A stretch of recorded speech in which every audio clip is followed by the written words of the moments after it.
ميلاد الفجر.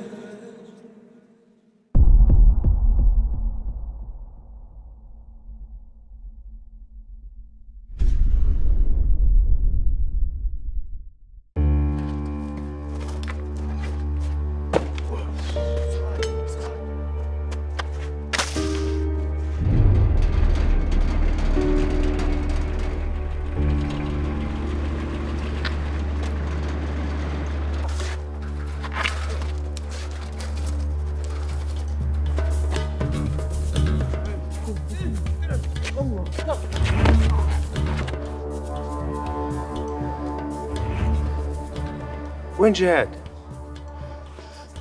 قديش صار؟ 10 دقايق. طالما في صوت انذار ولا اطلاق نار الشباب تسهلت. شباب توكل على الله.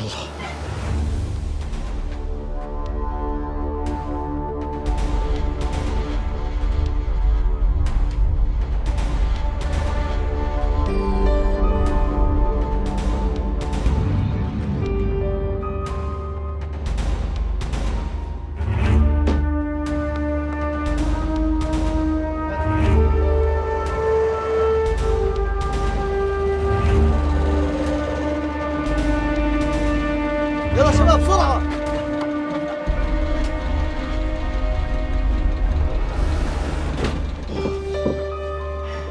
الحمد لله على السلامة. الله يسلمك. وين تأخرت؟ ابني مرض ووديته على المستشفى. الحمد لله على سلامته. الله يسلمك. استنى الشباب. أكيد لا، بدي أأمنكم وبدي أرجع أخذهم.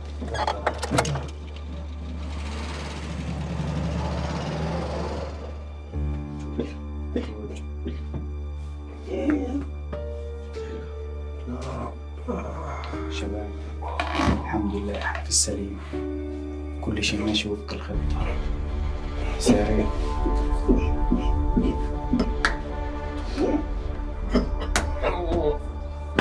جوج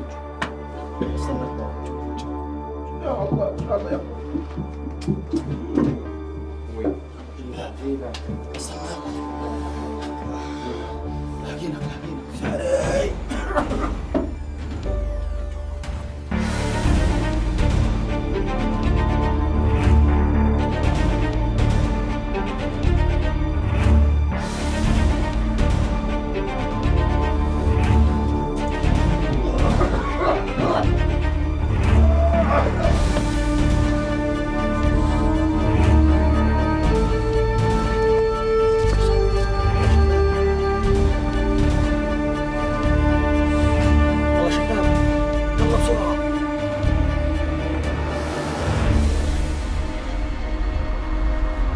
شباب انتوا استنوني هون وانا حرجع اجيب باقي الشباب ونتقابل هون، تمام؟ توكل على الله. توكل على الله. يلا هستناك.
شباب وراي.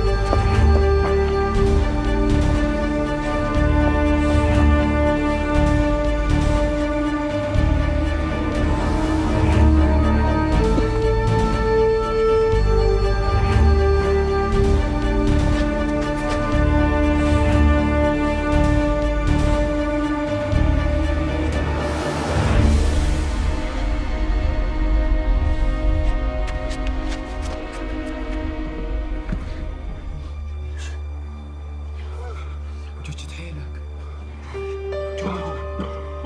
نطلع من هنا. ان شاء الله يا حماده، ما عندناش وقت يا بجوج. شد حالك كذا ساري. شد حالك بجوج. السلام عليكم. استغفر الله استغفر الله. اللهم أنت السلام منك السلام تباركت يا ذا الجلال والإكرام. اللهم يا الله يا واحد يا أحد يا فرد يا صمد. اللهم إنا أسألك باسمك الأعظم أن تيسر أمور سراج وإخوانه. يا رب كن معهم وكن لهم عونا معينا. اللهم يا الله يا واحد يا أحد يا فرد يا صمد يا ذا الجلال والإكرام. أسألك أن تفرج كربنا وأن تيسر أمرنا وأن تعجل في فكاكنا يا الله. يلا يلا.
ارفع بشكير. ابو الجوج ساري ارفع بشكير. حماده ارفع بشكير بقول. افتح باب.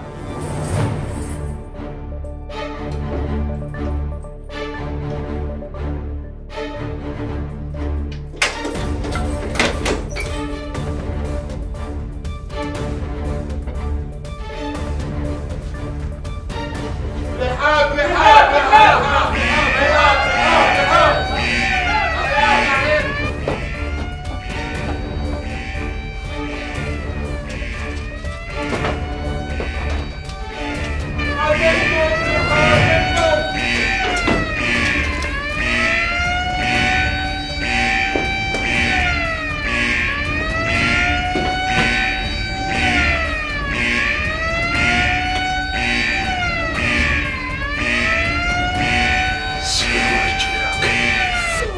قول يا رب.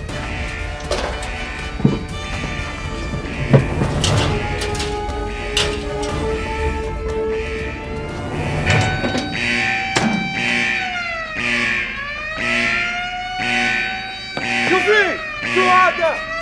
شوفي شو هذا؟ انفجار! اطلع اطلع اطلع!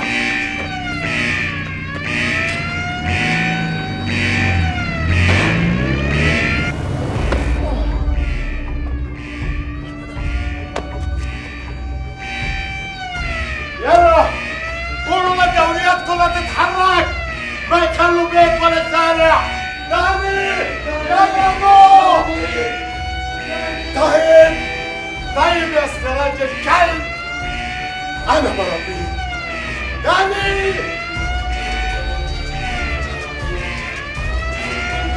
رحيل يلا جو.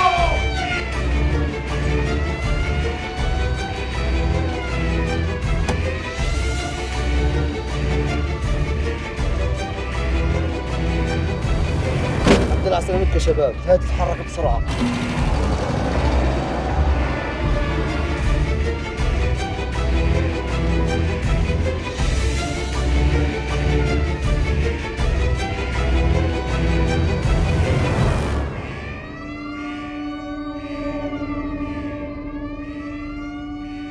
ايش في؟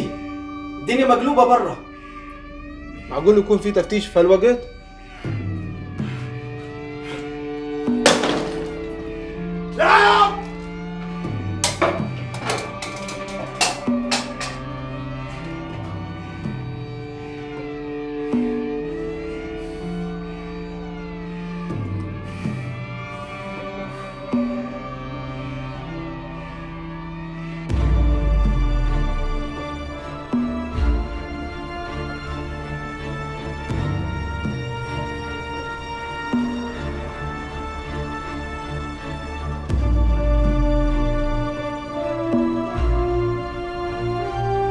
الله أكبر.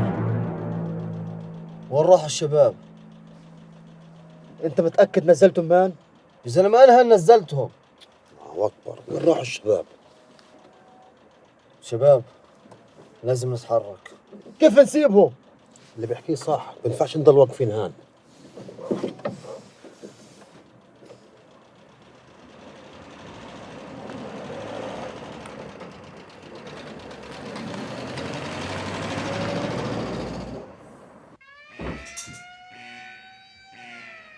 والله شكلهم الشباب توفقوا وطلعوا.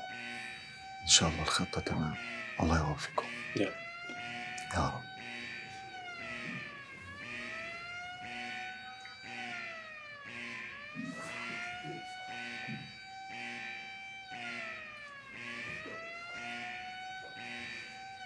شو بصير؟ خير إن شاء الله خير. قل لن يصيبنا إلا ما كتب الله لنا. شوف فيكتور، هذه خطة. شو السرير تطلع من هون، انت وين موجود؟ صار شو ما صار، خلال ساعتين لازم كلهم يكونوا هون. شو بدك تقول القيادة؟ شو بدي اقول لعم اسرائيل؟ هربوا من السجن الاسرائيلي؟ لسه ما بعدوا عن السجن، هم في محيط السجن. أنا نشرت كل القوات اللي عندي. فيكتور، أنا دايما معك، دايما في ظهرك، بس المرة هاي أنا وأنت بنضيع. Alte aspoinoti. أنا فيكتور. יודע ما فيكتور؟ أنا بوعدك قبل ما تطلع الشمس كلهم يكونوا هون، وراح أدوسهم زي الصراصير هيك. فيكتور، أنا كل مرة بسمع كلام مثل هيك، بس ما بشوف حاجة على الواقع. أنا مش حاضر بغطي أكتر من ساعتين. الصبح لازم بلغ قيادة. هذا موضوعي، أنا اللي راح أجيبهم. أنا فيكتور لغاية الصبح، بعد هيك لا تسألني عن إشي. يلا نو، ليك لعزتي. داني دان مكرة مازن، تسمع؟ بدك تطلع هلا تجيبهم من تحت الأرض. يلا يلا. عربيين ملوكلكين.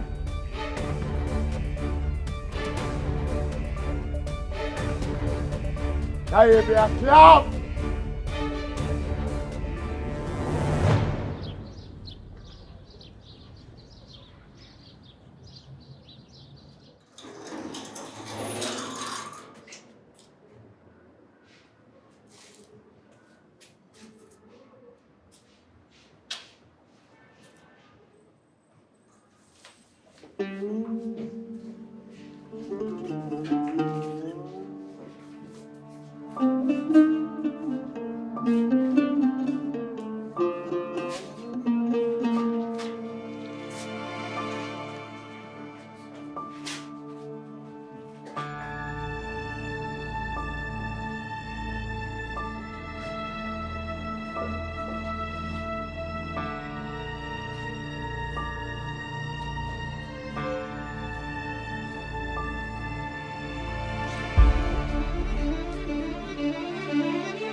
على السلامة يا شباب.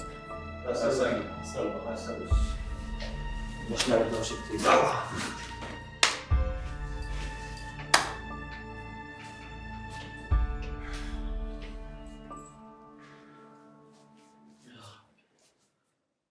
ستة اللي هربوا بيز مخلكات في خدر. مخلكات بيت خضر شامل. إز الشجعان. مين هم؟ المخرب سراج عبد الله، وحمادة سلامة، وصاري عبد الحميد، وعاهد الهرباوي، وعدنان صلاح، وصابر الشايب. يعني كلهم أتو خدر. نخون اخزي كوري. ليه ده؟ زي ما شوية. زي عصون قدور. في حدا ساعدهم من جوا ولا من برا؟ ليه ده؟ هذه الأسئلة رح نسألها وعشرات زيها كتير.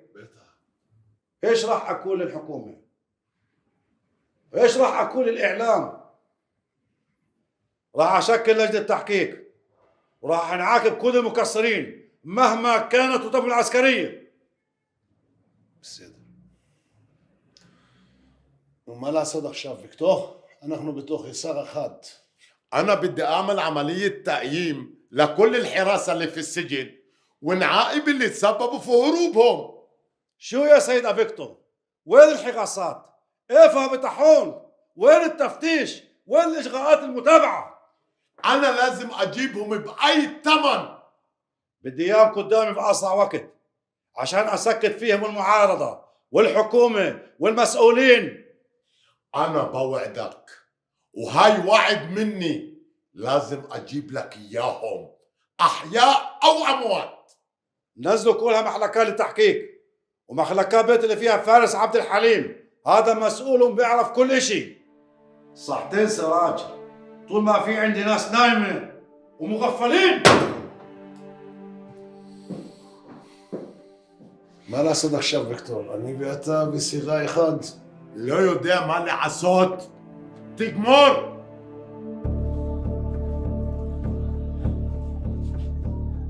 نشرة الأخبار من صوت إسرائيل أورشليم القدس. النشرة الإخبارية لهذا اليوم. أعلن الحاكم العسكري لقطاع غزة عن عملية هروب كبيرة من مجمع السرايا في قلب مدينة غزة، إذ تمكن 6 من المخربين من الهروب خارج سجن غزة المركزي، فيما يجري البحث عنهم وملاحقتهم. وفي ضربة معلم نشرت قوات كبيرة من الجيش الإسرائيلي حول السجن، وأجرت عمليات اقتحام وتفتيش واسعة لغرف وأقسام السجن، ولم تسفر المحاولات بالعثور عن المخربين 6. هذا وشنت مجموعات من قوات الجيش الإسرائيلي حملة اعتقالات واسعة ومداهمة للبيوت في مدينة غزة للبحث عن المخربين 6 الذين هربوا من سجن غزة المركزي. مين؟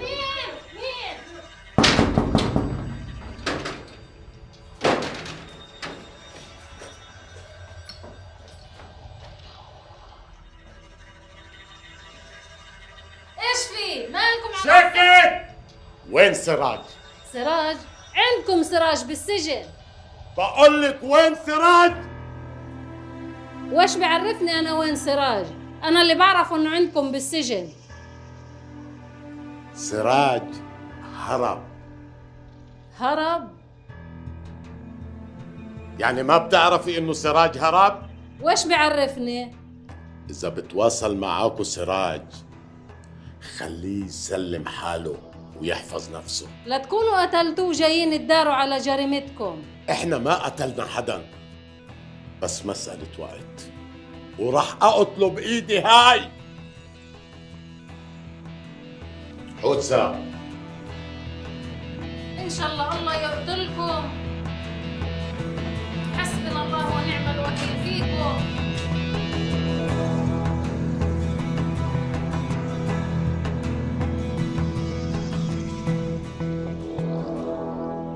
يا مرحبا بضيوفنا هالساعة، يا مرحبا بضيوفنا هالساعة، واخضرت الدنيا واخضر غصونها وما ضل فيها ولا عرق يابس، يا مرحبا بضيوفنا هالساعة. عملت حساب ضرب اسماعيل؟ والله يا حبيبتي خير كتير. يا ستي في خبر كل الحارة بتحكي فيه. إجابوا لسان طويل. في 6 أسرى شاردين من السجن واليهود قاعدين بدوروا عليهم. احكي عن جد يما. هاي كل الحارة قاعدين بيحكوا. يا ما انت كريم يا رب، الله يفرح قلبك يا ستي. دعواتك يا عمتي. والله خبر ولا في احلى منه. لمين هذا المفتون؟ هذا عن سلامتك وكمان عن خبر الأسرة. طب أنا اللي بدي أوزع على الحارة. شهم زي أبوك يا ستي. يلا يا بنات شهلة. يلا يلا يلا يلا يلا. يلا انزل. صفان صفان.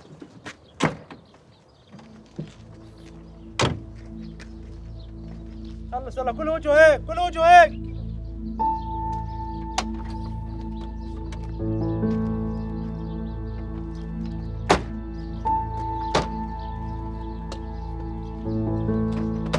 يلا كله برا يلا.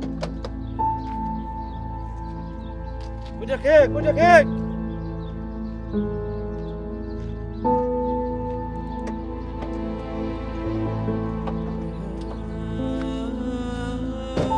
يلا يلا كله برا يلا.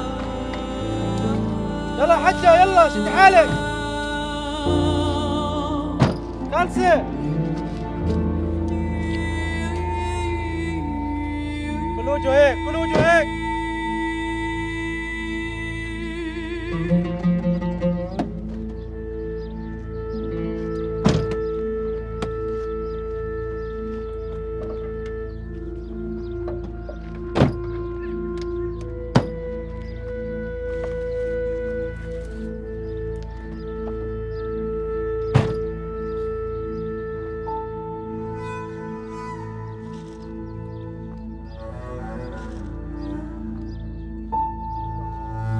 يلا كله على السيارة يلا كله.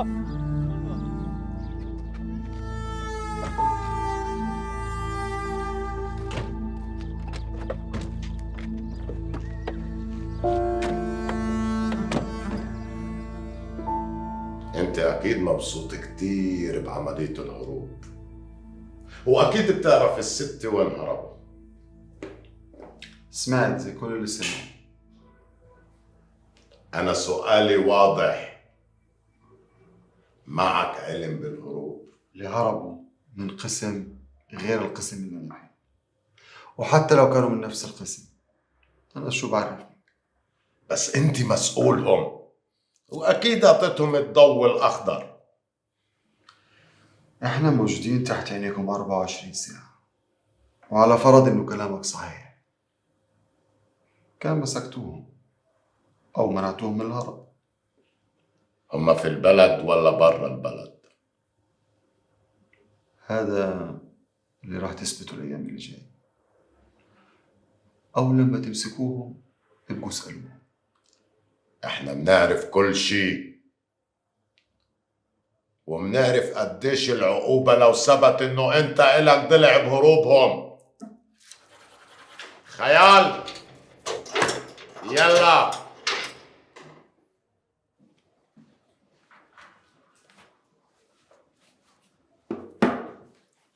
شخصينا شباب. بس بدها حلاقة. والله. جهاد، ان شاء الله في اخبار عن سراج وصابر؟ لا للاسف فيش ولا خبر. يمكن كل احتلال ما تقلهم مخبر خبر. مستحيل، انت عارف اللي صار زلزال مصيبه وفضيحه لهم. الاخبار والصحف تحكيش الا عن اللي صار. اقالوا مدير مصلحه السجون يا جماعه. انتوا عارفين يا جماعه الخير، لو لا سمح الله اعتقلوهم كان صارت ضجه كبيره. لو اعتقلوهم كان طوقوا السجن ومحيطه، كان احنا اصلا ما قدرناش نشرد. وش دراه؟ يمكن اعتقلوهم بعد ما طلعوا من المنطقه. يا شباب بدناش تحليلات، وكلوها على الله. انتوا لا تشوفوا الشوارع كيف برا، الحواجز في كل مكان، والعملاء المشبوهين مالين البلد. الحمد لله قدرنا نطلع وغصب عنهم كمان. طب احنا هلقيت ليش بدنا نعمل؟ ريحوا حالكم، ما شاء الله من هلا المساء ببين خبر عن سراج وصابر، وقت لكل حادث حديث. يا جماعه ايش بدنا نتعشى اليوم؟ هذا اول عشاء لنا برا السجن. طيب خلي العشاء علي ومن تحت ايدين خالتك ام جهاد. اصيل ابن اصيل والله يا جهاد. طيب اسمعوا، أنا عندي اقتراح. أنت بتجيب أغراض من السوق هنا للشباب وإحنا بنطبخ هنا لسببين. السبب الأول من ناحية أمنية، إنه أنت ما تضلكاش طالع نازل علينا وعشان نرفع العين عنك. والسبب الثاني مش نغلب خيطنا بجهاد. لا لا يا عاهد، جهاد وبيت جهاد فداكم يا شباب، مالكم؟ بعدين يا جهاد ما تنساش الشباب كلهم تعرف تطبخ. خلينا نشوف حق التجارب. صار بيتخون فبيمشي لك كلام كعسيم هلا يروح. هتك شورة أفخانك دينو ما تصاف شلانو لو بالصدر ما تصاف شلانو كشي مقود بموفيخ لو كان لانو أصون كزي أورخ كولا شنم أخرونوت.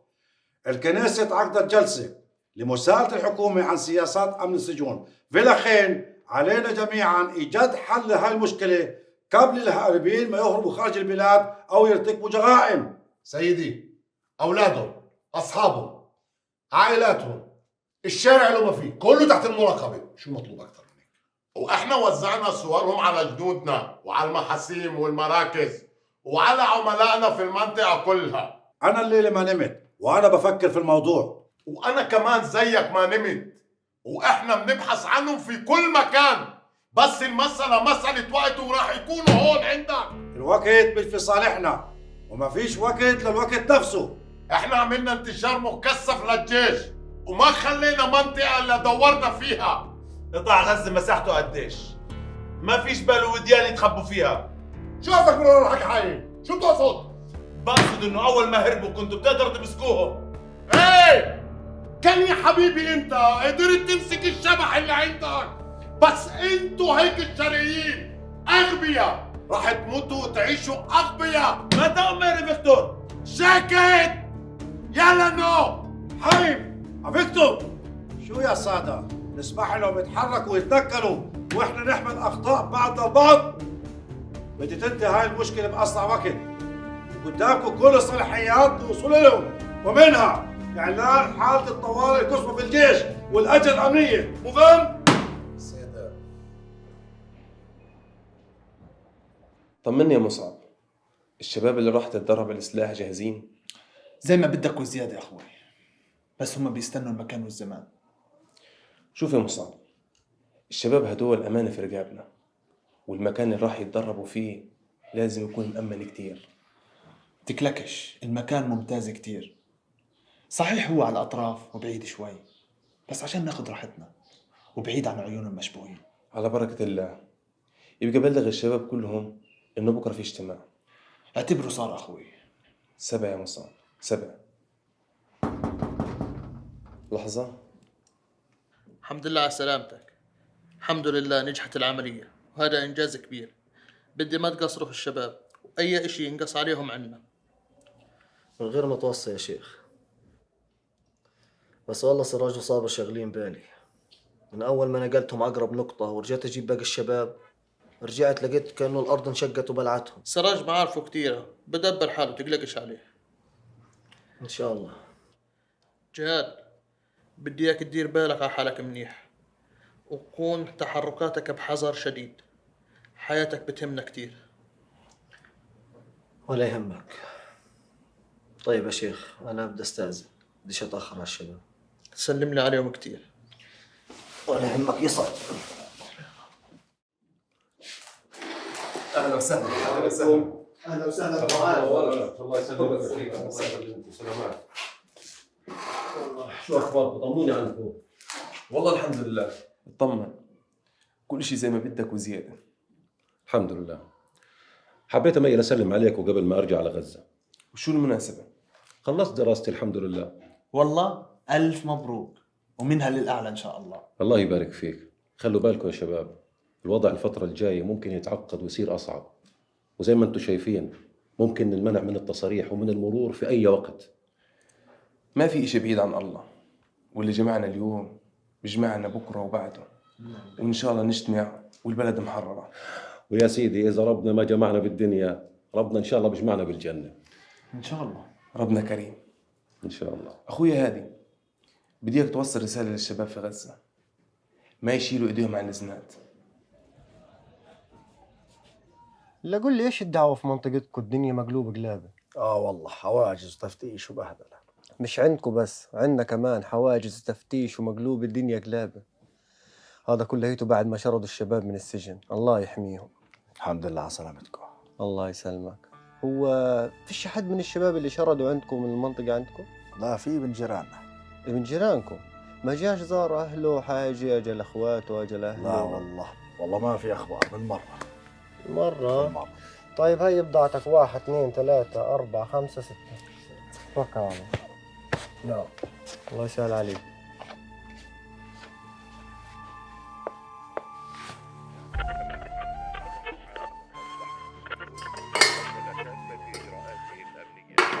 كما أعلنت قوات الجيش فرض حظر التجوال في كافة مناطق قطاع غزة من الساعة 7 مساء.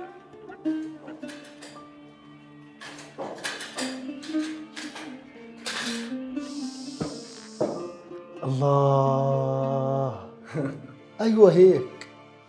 يخلف عليك يا وجوج. كيف يا شباب الشكل الجديد؟ والله نعيمة عبساري، ألف نعيمة. ناقص عليك العروس بس. والله ألف نعيما، الله ينعم عليك.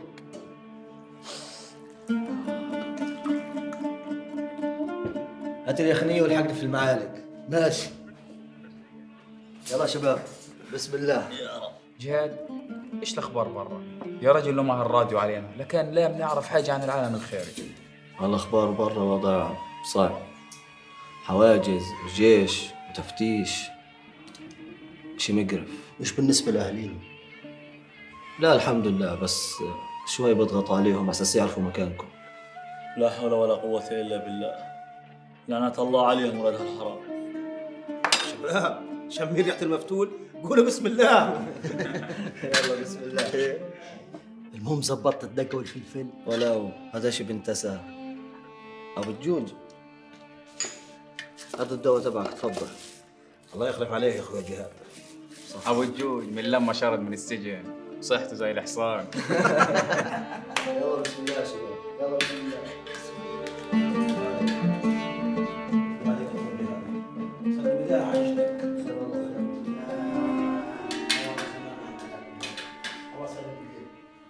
عشان هيك يا شباب الثبات هو طريقنا إلى النصر، وهذه الأرض أرضنا، واجب علينا ندافع عنها، وواجب علينا نحررها، والرباط والمقاومة على هذه الأرض هو الطريق للتحرير إن شاء الله.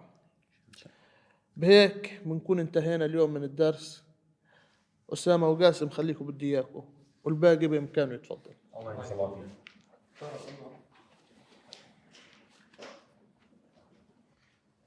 يعطيك العافية يا شيخ. الله يعافيك. في موضوع بدي أحكي فيه. بدي إياكم تنشروا معلومة إنه الشباب اللي شردوا من السجن صاروا برا البلد. تمام إن شاء الله. بس يا شيخنا عن جد هم يطلعوا برا البلد؟ قاسم، المعرفة على قدر الحاجة، والمعلومة اللي بتخصكاش بتضرك. تأخذنيش يا شيخ، بس عن جد بدي أطمن عليهم. ثق تماما إن الله هو اللي حميهم، وشبابنا مش راح يقصروا معاهم كان جوا البلد أو برا. والله أهلا وسهلا سراج، زمان عن أيامك الحلوة. إيه يا خال، أنت زي ما أنت ما تغيرتش. الأيام بتجري جراي. كيف حال الشباب؟ والله يا خال ما بعرف إشي عنهم، كل واحد فينا راح في اتجاه. إيه ليش أنت مش متفق معاهم على مكان معين؟ لا، لأنه لا سمح الله لو حد انمسك فيهم ما يعترفش على الباقي. زين ما عملته، أنا بخافش عليهم وأنت معاهم. والله زمان عن أيامك يا سراج. إيه يا خال.